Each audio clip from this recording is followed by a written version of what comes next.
అంటే అమ్మ కదా, పాలనిచ్చిన తల్లి జన్మనిచ్చిన తల్లి అంటే అమ్మ కదా,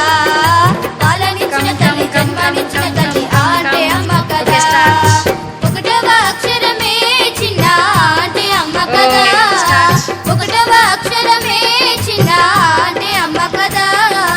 పాలనిచ్చిన తల్లి జన్మనిచ్చిన తల్లి అంటే అమ్మ కదా, పాలనిచ్చిన తల్లి జన్మ